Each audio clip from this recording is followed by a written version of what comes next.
Stepstone presenting Vira, truly independent AI homes, 0% no other charges. போரூருக்கே இது புதுசு at Kattupakkam Porur. பையனை விசாரணைக்காக அழைச்சிட்டு தான் போறோம், உடனே விட்டுருவோம் அப்படின்னு சொல்லிட்டு தான் கூப்பிட்டு போனாங்க. ஆனால் என் பையனை இந்த காவலர்கள் அடிச்சே கொண்டிருக்காங்க அப்படிங்கிற பயங்கரமான ஒரு சார்ஜ் வைக்கிறாங்க. முதலமைச்சர் அவர்கள் பல இடங்களில் பல விதங்களை சொல்லியிருக்காரு.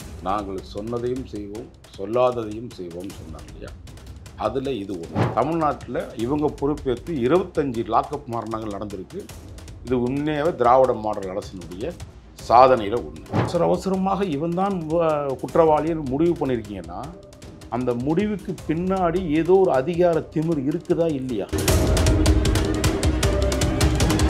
திருடிய ஒரு வழக்கில் எஃப்ஐஆரே ஃபைல் பண்ணாமல் தான் கொஞ்ச நாள் வச்சுருந்தீங்க, 2 நாளாக. கரெக்டா? முன்னாள் எஃப்ஐஆர் ஃபைல் பண்ணல தெரியுமா? ஒரு சிஎஸ்ஆர் கூட போடலை. அப்போ அந்த பெண்மணிக்கு பின்புலமாக இறந்தவர் யார்? அஜித்குமார் இறந்ததை உடனடியாக சொல்லாமல் பல மணி நேரம் கழித்து தான் சொல்லியிருக்காங்க அப்படிங்கிற ரீதியில் இது எல்லாத்தையும் காவல் நிலையத்தை பண்ணுறது தானே, புதுசாக செய்கிறது இல்லை. இப்போ மிளகா பொடிலாம் கரைச்சி கொடுத்துருக்காங்க. கண்டிப்பாக அதுங்க அவன் தான் சொல்கிறான், இலக்கிய உபாதை கூட பண்ண விடலையே இவங்க.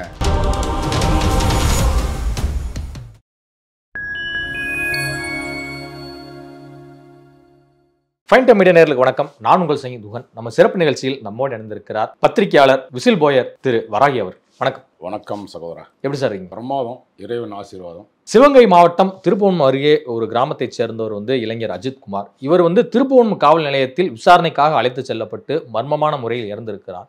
இதன் காரணமாக அவருடைய உறவினர்கள், பெற்றோர்கள் எல்லாருமே என்ன சொல்றாங்க அப்படின்னா, இது காவல் நிலைய மரணம் தான், என் பையனை விசாரணைக்காக அழைச்சிட்டு தான் போறோம், உடனே விட்டுருவோம் அப்படின்னு சொல்லிட்டு தான் கூப்பிட்டு போனாங்க.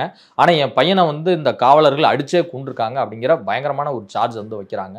இப்போ சிவகங்கை மாவட்டமே ஒரு போர்க்களம் போல காட்சிகள் இப்போ பார்க்குறோம். இதனுடைய முழு பின்னணி என்ன சார்? தமிழ்நாட்டில் 2001 இந்த திராவிட மாடல் அரசு, திமுக அரசு பொறுப்பேற்று தேர்தல் வாக்குறுதியாக கொடுக்கப்பட்ட 525 வாக்குறுதியில் முதலமைச்சர் அவர்கள் பல இடங்களில் பல விதங்களை சொல்லியிருக்காரு. நாங்கள் சொன்னதையும் செய்வோம், சொல்லாததையும் செய்வோம் சொன்னார் இல்லையா? அதில் இது ஒன்று. 525 வாக்குறுதி எதுவுமே சொல்லி செய்யலை, அது வேறு விஷயம். ஆனால் சொல்லாததை செய்வோம்னு சொன்னார் இல்லையா? அந்த லாக்அப் மரணங்கள் என்பது சொல்லாததில் ஒன்றும் இல்லை. தமிழ்நாட்டில் இவங்க பொறுப்பேற்று 25 லாக்அப் மரணங்கள் நடந்திருக்கு. இது உண்மையாகவே திராவிட மாடல் அரசினுடைய சாதனையில் ஒன்று. உண்மைங்க, 25 நடந்திருக்கா இல்லையா? இப்போ அப்போ தமிழக முதலமைச்சருடைய சொன்ன வார்த்தைகள் பளிச்சிருக்குல்ல, சொல்லாததையும் செய்வோம் இந்த திராவிட மாடல் அரசு. அப்போ அதில் ஒன்று தான் இது போன்ற லாக்அப் மரணங்கள். தமிழகத்தில் திறமை இல்லாத, திராணி இல்லாத, துணிவில்லாத ஒரு அரசிடம் ஊனமுற்ற அரசுன்னு சொல்லுவோம் இல்லையா? மாற்றுத்திறனாளி நம்ம பேசுகிறோம் இல்லையா? மாற்றுத்திறனாளி அரசு தான் இந்த திராவிட அரசு, திமுக அரசு. இதை போன்ற ஒரு சம்பவம் நடந்தும் கூட அந்த அஜித்குமார் என்ற நபர் என்ன பெரிய தவறு பண்ணிட்டானுங்க. இதங்க திருட்டு நடந்திருந்தால் தவறு தான். அவனை விசாரணை முறை சட்டம் எதுக்கு வச்சிருக்கீங்க? சட்டத்தில் சட்டம் என்பது எல்லோருக்கும் உண்டான சட்டம். பெண்மணி, அவங்க ஒரு வயதான பெண்மணி, அவருடைய மகளோட வராங்க திருமணத்துக்கு, இது கோயிலுக்கு வராங்க. கோயிலில் வந்தவுடனே எங்கள் வயதானவர்கள் எங்களுக்கு வீல் சேர் இருக்குமான்னு கேட்குறாங்க. இவர் ஒரு காவலாளி ப்ளஸ் உதவியாளர் இருக்கார் அஜித்குமார். உதவியாளர் இருக்கும்போது அவருக்கு அந்த நாற்காலியை கொண்டு அந்த அம்மையாருக்கு உதவி பண்ணுறாரு. அந்த காருக்குள்ளே நகையை பார்த்துக்கிட்டு பத்திரமா பார்த்துக்கிறது யாருடைய வேலை? நூல் நுழைக்கிறதுக்கு ஊசி தான் முக்கியம்னு ஊசி இடம் கொடுத்தா தான் நூல் நுழையும்னு சொல்லுவாங்க. ஒருவன் திருடுவதற்கு நம்மளே வாய்ப்பு கொடுத்துட்டு அந்த வாய்ப்பு சரியா தப்புறான்னு கூட பார்க்காம ஒரு புகார் கொடுக்குறாங்க. அது முறையான விஷயம். அந்த திருப்புவனம் காவல் நிலையத்தில் என்ன செஞ்சுருக்கணும்? இவர் தான் ஃபிக்ஸ் பண்ணுறீங்க. அந்த இடத்துல அவருக்கு எனக்கு வாகனம் ஓட்ட தெரியாதுங்கன்னு சாவி கொடுக்குறாங்க. அந்த சாவி கொடுக்கும்போது சொல்கிறேன், எனக்கு வாகனம் ஓட்ட தெரியாதுமா அப்படின்றாங்க. யாரோ ஒருத்தர் எடுத்து விடுறாங்க. நீங்கள் இங்கே தான் விட்டுட்டீங்களா, இல்லை இதுக்கு முன்னாடி எங்கேருந்து வந்தீங்களோ அங்கேருந்து விட்டுட்டீங்களா, இல்லை வீட்லேயே அது மறந்து இருக்குங்களா? இப்படி ஒரு சில சம்பவங்கள் இருக்குல்ல, ஒரு சந்தேகமும் கிளம்புது. எப்பவுமே கேட்குற ஒரு விஷயம் தாங்க, யதார்த்தமாக எல்லாருக்கும் நடக்கிற விஷயம் தானே. இப்போ நான் ஒரு பொருளை மறந்துட்டேன், இங்கே நான் காரில் போகிறதுக்குள்ளே என்னுடைய செல்ஃபோனோ அல்லது மற்ற ஏதோ ஒரு விஷயத்தை இங்கே மறந்துருக்கலாம். இதுக்கு முன்னாடி நான் இப்போ சிபிசிஐடியில் இன்னும் தொடர்ந்து 3 மாத காலமாக கையெழுத்து போட்டு வரேன். தொடர்ந்து அந்த கண்டிஷன் கையெழுத்து போட்டு வரேன். இன்றைக்கி வரையும் அவங்களால ரிலாக்ஸேஷனுக்கு போட்டால் கூட ரிப்ளை கொடுக்க முடியாத ஒரு காவல்துறை தான். போடப்பட்டதே பொய் வழக்கு. அப்படியாப்பட்ட சூழ்நிலையில் இப்போ நான் அங்கே பறந்து வச்சுட்டு வந்துட்டேன்னா இப்படி பல விஷயங்கள் இருக்குல்ல. அப்படி இருக்கும்போது நீங்கள் வந்து விசாரணை முறையே வந்து அவனை வளைச்சி அவர் மட்டும்தானா, இல்லை அந்த சிசிடிவி ஃபுட்டேஜ்னு ஒன்று இருக்குது, அதை காமிக்கணும். எல்லா கோயில்கள்லையும் சிசிடிவி வைக்கணும்னு இருக்கா இல்லையா? நீங்கள் கல்லூரிகள்லையும் பள்ளிகள்லையும் நிர்வாகம் கோயில் நிர்வாகத்துலேயும் நடக்கிற சம்பவம் சிசிடிவி ஃபுட்டேஜ் வைக்கணும். அதுக்கு தானே நீங்கள் வந்து பெரிய அமௌண்ட்டு வந்து ஒதுக்கி நம்ம தம்பி ரத்தீஷ் இருக்கார்ல, அவங்க நிறுவனத்துலாம் வந்து அந்த சிசிடிவி வந்தெல்லாம் போட்டிருக்காங்க. தெரியுமா உங்களுக்கு? நிர்பயான்னு ஒரு பெண் கற்பழிக்கப்பட்ட டெல்லியில் எல்லா மாநிலங்களும் தமிழக அரசு ஸ்கீம் கொண்டு வந்தாங்க. ஆமா, ஸ்கீம். அந்த ஸ்கீம்ல சிசிடிவி ஃபுட்டேஜ் வைக்கணும்னு சொல்லியிருக்கிறாங்க. இதுல பஸ்ல, கோயில்களில், இப்படி பல இடங்கள்ல எல்லா இடத்துலயும் பொது இடங்கள் இருக்கு. அதையெல்லாம் பார்த்து ஆய்வு பண்ண வேண்டிய காவல்துறை வேலை இல்லையா? அப்போ அவசரமாக இவன் தான் குற்றவாளின்னு முடிவு பண்ணியிருக்கீங்கன்னா அந்த முடிவுக்கு பின்னாடி ஏதோ ஒரு அதிகார திமிர் இருக்குதா இல்லையா? அந்த பெண்மணிக்கு யார் அதிகாரத்தை கொடுத்தார்கள் என்பது ஒரு விஷயம் இருக்குல்ல. அப்போ அந்த அதிகார வர்க்கம் எங்க இருக்குன்னு தெரிஞ்சவனை தான் நீங்க பிடிச்சவன இந்த அடி அடிக்கிறீங்க. நீங்கள் தானே சார் சொன்னீங்க 2021 நவம்பர் மாதத்தில் இவர் பதவி ஏற்ற உடனே ஒரு இடத்துல ஒரு நிகழ்ச்சியில் சொல்கிறாரு, நான் சமீபத்தில் வந்து ஜெய்பீம் திரைப்படம் பார்த்தேன், அந்த திரைப்படத்தை பார்த்து நான் வந்து 2 நாட்களில் தூங்க முடியாத ஒரு துயரத்தில் இருந்தேன் அப்படின்னு சொன்னாரா இல்லையா? நீங்கள் பதவி ஏற்று 2021 இந்த 25 வரையும் தொடர்ந்து 25 லாக்அப் மரணங்கள் நடந்திருக்குது. இது எவ்வளோ நிர்வாக திறமையற்ற இதுன்றது நீங்கள் இப்போ முடிவு பண்ணிக்கணும். காவல்துறை அதிகாரிகள் அங்கொன்று இங்கொன்று தப்பு பண்ணாதது ஏதோ ஒரு விதத்தில் நடக்கும். நான் பர்டிகுலராக பல இடங்களில் பல விஷயங்களை சொல்கிறது என்னென்னா, அதாவது நிர்வாகமற்ற, திறமையற்ற, காசை மட்டுமே குறிக்கோளாக இருக்கக்கூடிய காவல்துறை சில அதிகாரிகள், நான் பல பேரை சொல்லலை, நல்ல அதிகாரிகள் இன்றைக்கும் பணியாற்றிட்டு இருக்காங்க. சில சென்னை மாநகர காவல்துறை ஆணையர் அருண் போன்று இந்த போலி பாஸ்போர்ட் வழக்கில் வந்து மிகப்பெரிய ஸ்கேம் செஞ்ச அவர் மனைவி ஜெனிதா, அவருடைய சகோதரி டேவிட்சன் தேவ ஆசீர்வாதம் போன்ற நபர்கள், இவங்களாம் என்ன பண்ணிட்டுருக்கீங்க? அவங்கள தானே சார் முக்கிய பொறுப்பு கொடுத்து வச்சுருக்கீங்க. அவங்க தானே சார் இன்றைக்கி வந்து லேண்ட் மாஃபியா மாதிரி பண்ணிகிட்ருக்காங்க எல்லா வேலையும். இன்றைக்கி தமிழ்நாடு முழுக்க சட்ட ஒழுங்கை கட்டுப்படுத்த வேண்டிய ஏடிஜிபி லாண்ட் ஆர்டர் டேவிட்சன் தேவ ஆசீர்வாதம் என்ன பண்ணிகிட்ருக்காரு? சரிச்சிட்ருக்காரா? என்ன பண்ணிகிட்ருக்காரு? அவருக்கு தேவையான விஷயங்களை அவருக்கு சொந்தக்காரங்களுக்கு தேவைப்பட்டவங்களுக்கு, இன்னும் சொல்லப்போனால் ஒரு காவல்துறை அதிகாரி இவருடைய சம்பந்தப்பட்ட ஆட்கள் மட்டும்தான் தமிழ்நாடு முழுக்க ஆட்களை வச்சுருக்கார். நான் வந்து சாதி ரீதியாக மத ரீதியாக பேச விரும்பலை. இது மிக முக்கியமான விஷயங்களில் ஒன்று. இப்போ சமீபத்தில் சபரின்னு ஒரு ஏடிஎஸ்பியை வேற ஒரு மாவட்டத்திலேருந்து இவர் ஸ்பெஷல் டியூட்டி போட்டு அவர் பக்கத்துலேயே வச்சுட்டு வசூல் பண்ணிட்டு அலைகிறாரு. இப்படி தான் காவல்துறை அதிகாரி இருந்தாங்கன்னா பணியில் வேலை செய்யக்கூடிய பிணிங்க நம்ம அதிகாரிகளை வந்து தவறுன்றதை விட சில காவலர்களுக்கு நீங்கள் கொடுக்க வேண்டிய சில சலுகைகளை கொடுக்கவே இல்லை. நிர்வாகம் வாரத்துக்கு ஒரு நாள் லீவு தரணும்னு சொல்லியிருக்கு. இந்த அண்ணன் சைக்கிள் பாபு ஐயா சைலேந்திர பாபு இருந்தார்ல, அப்போ ஒரு சர்க்குலர் போட்டார், ஞாபகம் இருக்குங்களா? இன்னைக்கு வரையும் காவலர்களுக்கு வந்து லீவ் கொடுக்க முடியல, தெரியுமா? குறிப்பாக இந்த சம உரிமை பேசக்கூடிய அந்த திராவிட மாடல் அரசு, அந்த பெண்கள் காவல்துறையில் பெண்கள் இருக்காங்க இல்லையா, பெண்கள் வந்து மென்மையானவர்கள், ஆனால் மிக வலிமையானவர்கள், எந்த மாற்று கருத்தும் கிடையாது. அப்படியாப்பட்டவருக்கு நீ சம உரிமை வந்து காவல்துறையில் நீ வந்து முழுமையாக கொடுத்துருக்கணுமா? நம்ம தமிழ்நாடு முழுக்க இன்னைக்கு வரையும் வந்து 5% கூட வந்து காவல்துறையில் பெண்கள் வந்து நல்ல பொறுப்பில் இல்லை, தெரியுமா உங்களுக்கு? இப்போ குறிப்பாக சென்னையை எடுத்துங்களேன். சென்னையில் இருக்கக்கூடிய காவல் நிலையங்களில் 2% கூட கிடையாதுங்க லாண்ட் ஆர்டர் போஸ்டிங்கில். அப்படி அதாவது முக்கியமானவங்களாக இருந்தால் அவங்களுக்கு வேண்டப்பட்டவர்கள், ரொம்ப வந்து உறவுக்காரர்கள், வேண்டப்பட்டவர்கள் உறவுக்காரர்கள், பல விஷயங்களுக்கு சொந்தக்காரர்கள், அவங்க தான் வந்து இன்றைக்கி நல்ல பொறுப்பில் இருப்பாங்க. அப்படி பார்த்தா புரியுதுங்களா? மற்ற யாருக்குமே அது வாய்ப்புகள் இல்லை. இன்றைக்கி தமிழ்நாடு முழுக்க பார்த்தீங்கன்னா சம உரிமை பேசக்கூடிய திராவிட மாடல் அரசு பெண்களுக்கு ஏன் சம உரிமை கொடுக்கல? ஏன் அவர்கள்லாம் வலிமை இழந்தவர்களா? பெண் காவலர்கள்லாம், பெண் காவல்துறை அதிகாரிகள்லாம் வலிமை இழந்தவர்களா? நீங்கள் தானங்க சொல்கிறீங்க.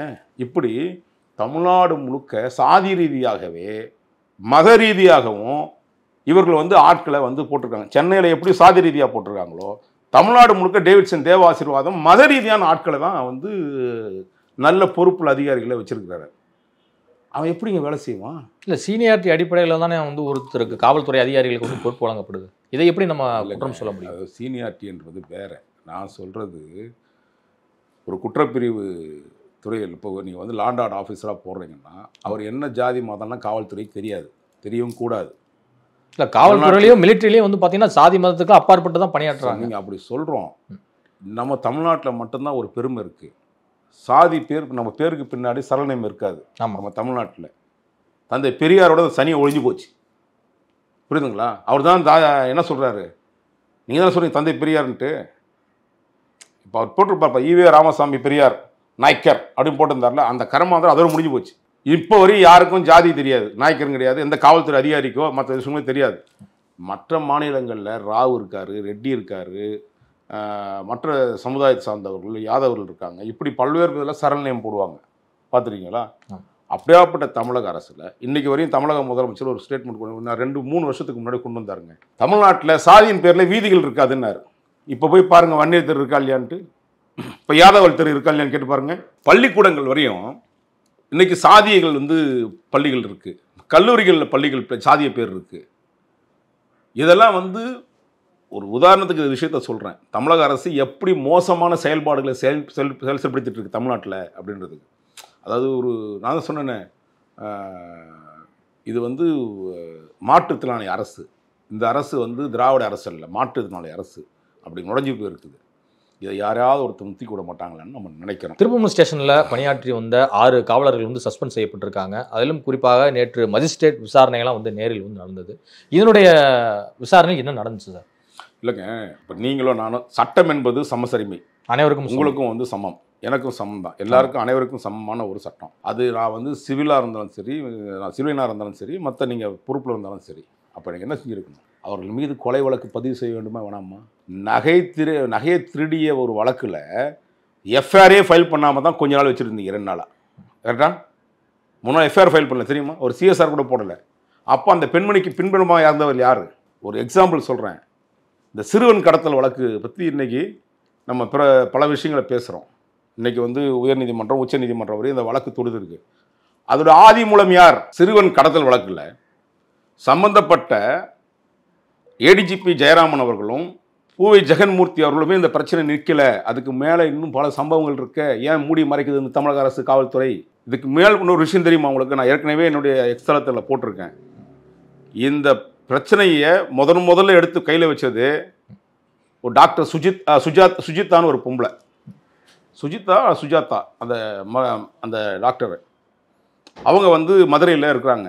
அவங்க தான் வந்து இவருக்கு வந்து மதுரையில் இருக்கக்கூடிய மந்திரி, கனிம வள மாஃபியா அண்ணன் மூர்த்தியார் அவர்கள், மதுரை மூர்த்தி அவர்கள் தான் கனிமத்துறை, இவர் வணிகத்துறை அமைச்சர்.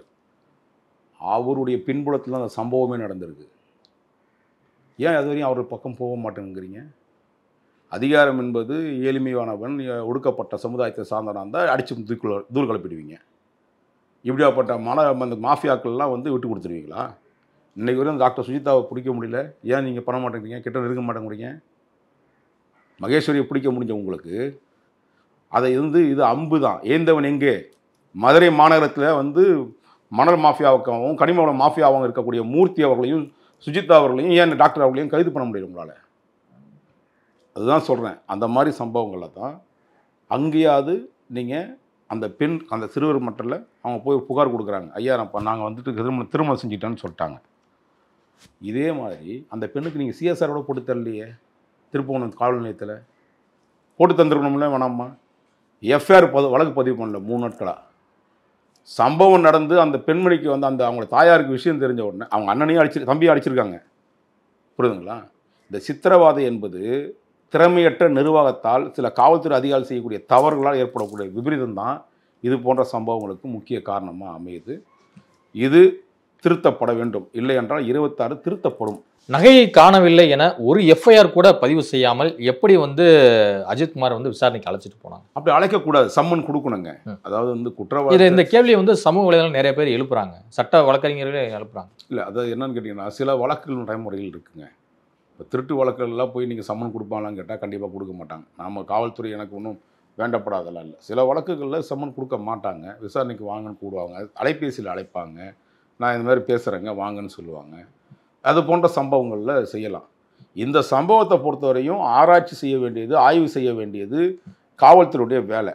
அந்த அம்மா புகார் கொடுத்தாங்கன்னா சிஎஸ்ஆர் கொடுத்துருக்கணும். சிஎஸ்ஆர் கொடுத்ததுக்கு பிறகு நீங்கள் எஃப்ஐஆர் ஃபைல் பண்ணணும். சிஎஸ்ஆர் கொடுக்க அவசியம் இல்லை, நீங்கள் எஃப்ஐஆர் டேட்டா ஃபைல் பண்ணலாம். ஃபைல் பண்ணதுக்கு பிறகு நீங்கள் பொய் வழக்குலாம் நிறைய போடுறீங்கல்ல எஃப்ஐஆர், இப்போ இதெல்லாம் நீங்கள் பார்க்கணும்ல. அப்படின் போது நீங்கள் அந்த சம்பவத்தில் நீங்கள் வந்து சரியான முறையில் நீங்கள் எடுத்துக்கலன்னு தானே அர்த்தம். அந்த சிசிடிவி ஃபுட்டேஜ் அப்படி இல்லைன்னா உங்களுக்கு க்ளீனாக தெரியுங்க, அவன் எங்கேயும் ஓடி போகல.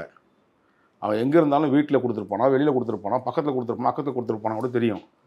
நான் தான் சொன்னேன் உங்களுக்கு, ஏற்கனவே சொன்ன கேள்விகளை தான் நான் சொல்கிறேன். சென்ற முறை வந்து எந்த ஊர்லேருந்து வந்திருக்காங்க நம்ம தெரியணும்ல, எங்கெங்கே மிஸ் பண்ணாங்கன்னு தெரியணும்ல, அதை போய் சொல்லணும்ல. அதுதானே காவல்துறையுடைய நடைமுறையான விஷயம். இது முழுக்க முழுக்க காவல்துறையில் இருக்கக்கூடிய சில அதிகாரிகளுடைய அத்துமீறல்களுடைய மிகப்பெரிய மோசமான செயல்பாடு தான் வந்து இன்றைக்கி நடந்திருக்கிற 25வது தமிழக அரசின் பொறுப்பேற்ற 25வது லாக்அப் மரணங்கள். இதுதான் அவங்க சொல்லாததும் செய்வோம், செஞ்சதும் சொன்னதும் செய்வோம்னு சொன்னாங்க அந்த வாக்குறுதிகள். மதுரை உயர்நீதிமன்ற கிளையிலும் வந்து இன்னைக்கு இந்த வழக்கு வந்து விசாரணைக்கு வந்திருக்கு. அவங்க வந்து கோர்ட்டில் வந்து நீதிபதி என்ன கேட்டிருக்காரு அப்படின்னா, சிவகங்கை மாவட்டத்தில் திருப்புவனம் காவல் நிலையத்தில் விசாரணைக்கு அழைத்துள்ளப்பட்ட இளைஞரை வந்து காவல்துறை தாக்கியது ஏன் அப்படிங்கிற கேள்வி எழுப்பியிருக்கிறாரு. கடந்த 4 ஆண்டுகளில் 24 மரணங்கள் காவல் நிலைய மரணங்கள் நிகழ்ந்திருக்கு அப்படிங்கிற சுட்டி காட்டி கேள்வி எழுப்பியிருக்காரு. இது தமிழ்நாடு அரசுக்கு சற்று பின்னடைவா, நீதிமன்றமே கண்டிக்கிறது என்பது? இல்லைங்க, நீங்கள் தமிழ்நாட்டில் ஒரு இங்கே மட்டும் இல்லை, உச்சநீதிமன்றத்தில் ஒரு சில விஷயங்களை சொல்லியிருக்கிறாங்க. பல வழக்குகள் இருக்குது. அதாவது வந்து சிசிடிவி ஃபுட்டேஜ் வந்து 18 மாத காலம் நீங்கள் வந்து சேவ் பண்ணி வைக்கணும்னு சொல்லியிருக்காங்க. நான் ஆரம்ப கால பல வழக்குகளை தூத்துக்குடி சாத்தான்குளம் சம்பவத்திலேயே நான் சொல்லியிருக்கேன், ஜெயராஜ் பென்னிக்ஸ்லேயே சொல்லியிருக்கேன். அந்த ஏன் இன்றைக்கி வரையும் நீங்கள் அதை கொண்டு வந்து வைக்க முடியல உங்களால் கேமராக்குள்ளே? நான் எத்தனையோ விஷயங்கள் நுங்கம்பாக்கம் காவல் நிலையத்துக்கு கேட்டிருக்கேன். அங்கே நடக்கக்கூடிய சில அக்கிரமங்களை பற்றி, அநியாயங்களை பற்றி, அயோக்கியத்தனத்தை பற்றி நான் கேட்கும் போதெல்லாம் அங்கே சிசிடிவி ஃபுட்டேஜ் வேலை செய்யலைன்னு சொல்லுவாங்க ஈஸியாக. ஆனால் சட்டம் என்ன சொல்லுது, உச்சநீதிமன்றம் என்ன சொல்லியிருக்குது, நீதிமன்றத்தில் காவல் நிலையத்தில் 18 மாத காலம் வந்து நீங்கள் அந்த இதை வந்து சேவ் பண்ணி வைக்கணும்னு சொல்லியிருக்குது. ஒரு பையன் சட்டத்தை மதிக்கலையே. அதுபோல தான் வந்து நீதிமன்றம் இன்றைக்கி கண்டிச்சிருந்தாலும் கூட அது வந்து ஏன்னா நீதிமன்றம் முன்பு இருப்பதனால் மட்டும்தான் நம்ம சாதாரண ஒரு சராசரி மனிதனுடைய தன்னுடைய உரிமைகளை பெறுவதற்கு நீதிமன்றம் ஒன்று தான் நம்முடைய மிகப்பெரிய தீர்வு.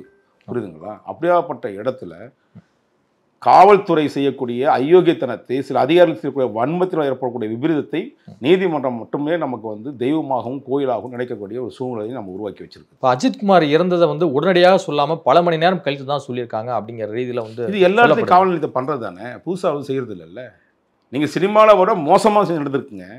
ஜெய்பீம் படத்தை கம்மியாக தான் காமிச்சிருப்பாங்கன்னு நான் சொல்லுவேன். இப்போ மிளகாப்பொடிலாம் கரைச்சி கொடுத்துருக்காங்க. கண்டிப்பாக அதுங்க அவன் தான் சொல்கிறான், இடைக்கு உபாதை கூட பண்ண விடலையே இவங்க. ஒரு தண்ணியை கொடுத்துருந்தா கூட அவன் ஓரளவுக்கு தப்பிச்சிருப்பானே. தண்ணி கூட கொடுக்கலையே, மிளகாப்பொடியை கரைச்சி ஊற்றிருக்காங்க சார். அதான் சொன்னேன் இல்லையா, அதுக்கு பின்னணி சக்தி உள்ளது யார்? இது எல்லா வழக்குகளிலும் நடத்தப்படுகிறதா? கனிம வளங்களை கொள்ளையடிக்கிறா, போதை வஸ்துக்களை வந்து இன்னைக்கு தமிழ்நாடு இந்தியா முழுக்க வந்து கொண்டு போய் சேர்த்துட்டு இருக்கான். அவனுக்கெல்லாம் இந்த மாதிரி ட்ரீட்மெண்ட் கொடுப்பீங்களா? நீங்கள் கொடுப்பீங்களா சார்? நீங்கள் ஏன்னா அவன்லாம் வந்து கோடி கோடியாக உங்களுக்கு கொட்டி கொடுக்குறான் உங்களுக்கு. அதனால் அவனை கையெடுத்து கும்பிட்டு இந்த ஜாஃபர் சாதிக்கு மாதிரி ஆட்கள், இன்னும் பல விஷயங்களில் வந்து கனிம வள கொள்ளைகளில் இருக்கக்கூடிய மாஃபியாக்கள், இவங்களாம் என்ன பண்ணிட்டு இருக்கீங்க? சல்யூட் அடிக்கிறாங்க சார். அந்த ராமச்சந்திரன் ஒரு எஸ்ஆர் கூட சொல்கிறீங்களே, அந்த கனிம வள கொள்ளையர், முப்பெருந்தேவிகள், ரத்தனம், கரிகாலன், இவனெல்லாம் வந்து காவல்துறை கையெடுத்து கும்பிட்டு சல்யூட் அடிச்சிருக்காங்க சார். தமிழ்நாடு முழுக்க நடக்கிற கனிம கொள்ளைகளை தடுப்பதற்கு வந்து அவனுக்குலாம் வந்து கொடுக்க மாட்டீங்க அந்த ஒரு ட்ரீட்மெண்ட்டை, இவனுக்கு பண்ண கொடுக்குறீங்க.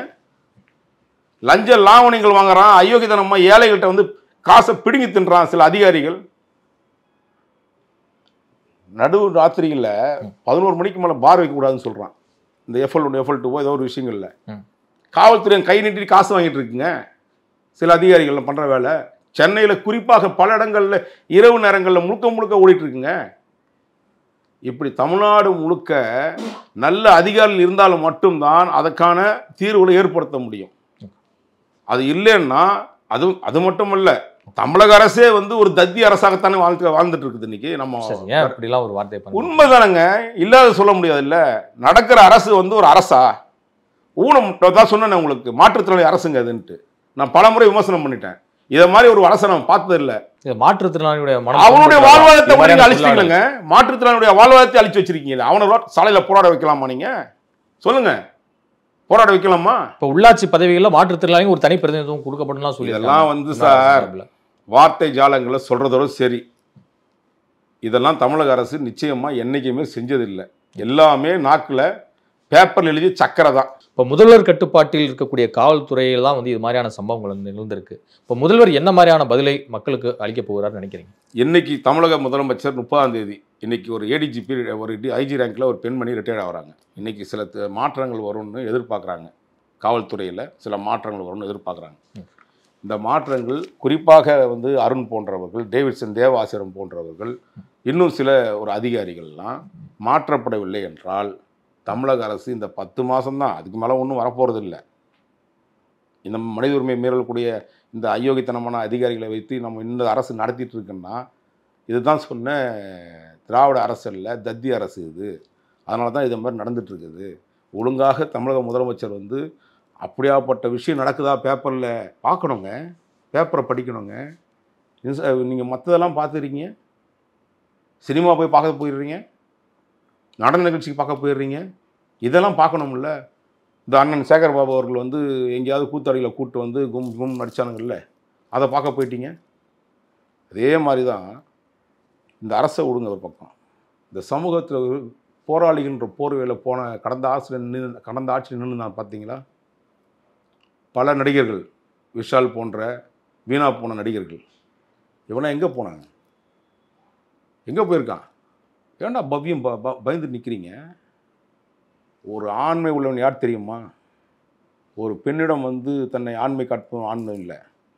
சமூகத்தில் நடக்கக்கூடிய அயோக்கியத்தனத்தை, அட்ராசிட்டியை வந்து அடித்து நின்று சட்ட ரீதியாக போராடி நின்று கேள்வி கேட்குறான் பார், அவன்தான் ஆண்மை உள்ளவன். இந்த போன்ற இவனுங்கள்லாம் நடிகர்கள் சிஎம்மால் தான் வந்து இவனுக்கு ஹீரோயிசம் காட்டுவானுங்க, வெளியில் ஒன்றும் காட்ட மாட்டானுங்க. அதுவும் வந்து இன்றைக்கி இருக்கக்கூடிய இந்த நடிகர் கூட்டங்கள் வந்து மிக மோசமான அடிமை கூட்டங்களாக தான் இந்த அரசுக்கு வந்து செயல்பட்டுருக்கு. ஏன்னா அவெல்லாம் போதையில் அப்படியே பார்க்குறீங்கள, போதை வஸ்துக்களை. இன்றைக்கி ஒருத்தன் பேச சொல்லுங்கள், இன்றைக்கி ஆண்மை உள்ளவன் அப்படின்னு நான் சொல்கிற ஆண்மை உள்ளவன் பெண்மைகளுக்கு கொடுக்கக்கூடிய ஆண்மை இல்லை. இந்த சமூகத்து மேலே இருக்கக்கூடிய அக்கறையில் உள்ள ஒருத்தரை சொல்ல சொல்லுங்கள், இந்த அரசு வந்து இப்படி மோசமாயிடுச்சுன்னு சொல்லி நடிகளை சொல்ல சொல்லுங்கள். அவனை நான் ஒத்துக்கிறேன். ஏன் சொல்ல மாட்டேங்கிறீங்க? ஏன்னா இந்த அரசு போதைகளை வந்து பல விஷயங்களில் அவனுக்கிட்ட திணிச்சிருச்சு.